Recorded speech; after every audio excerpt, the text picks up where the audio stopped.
Hello mga kachika! Share ko lang ho, ariho ang aking ganap noong nakaraang undas. Aba, ay nagpagawa ho ng bulaklak ang aking inang maganda, madala daw sa sementeryo.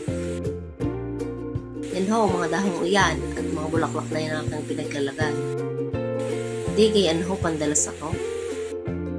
Ari pala ho, dahon ng niyig-niyugan. Ngayon, ginipit ko lang sa baybay gilid ng gayaan. Madaling-madali na nga ho at baka mag-iyak ng aking chikinini. Ay wala akong floral foam ay di ang ginamit ko ibuti na 1.5 at sahan ng sagay. Tapos ipinagtutusan ko na ng gayaan ang dahon ng niyig-niyugan. Pati yung dahong are ay kinuha ko na lamang din sa halamanan ng aking atay. At ang iba kong bulaklak ay di iyong pinanghingi sa kapitbahay. Alam niyo kung yung kanyang halamanan ay natugba. Kaawa ko naman. At yung mga bulaklak ay di pinagtutuso ko na laang din. At yung bulaklak na are ay pagkaganda ay pagkabaho laang.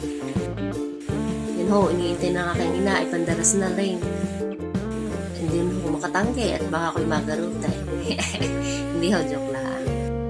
Yan ho, isa lang din ho sa mga hilig ko ang mag-design ng mga bulaklak. Yan, malapit na ho. Nangiintay na. Medyo naiyak ang hoodie yan ng aking chikinini. Kaya aking pandaras na din.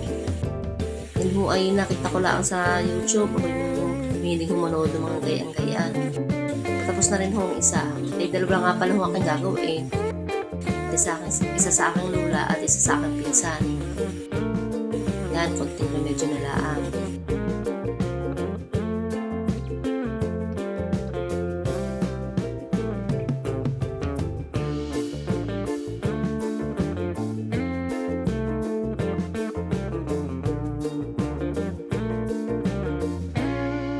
Tatakbo ko na ho ang ilalim at kita ang buti ng 1.5. Kumuha lang ho ako ng tape. Ang dalas na isang ngipin ko na pinutol para makover mo yung ibaba.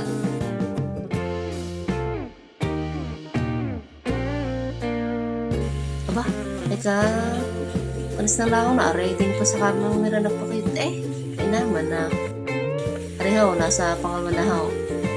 Tapos ko din yung isa. Pangalawa na ho rin aking ginagawa. Yan, kailang ho ulit. Tulad lang din ho na ginawa ko na sa una. Inuna ko muna ho mga dahon. Sunod ang konting bulaklak. Ay, wala na hong ibang bulaklak at din ginamit ko yung makulay na dahon.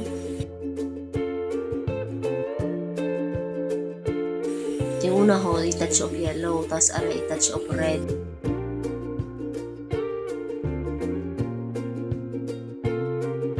Yan, nagmamadali na nga ako diyan.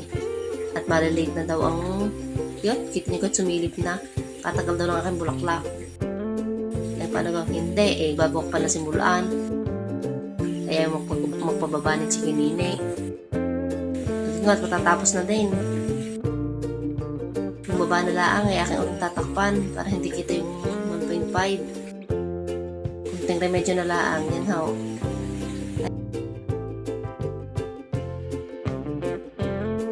Ayan ang finished product.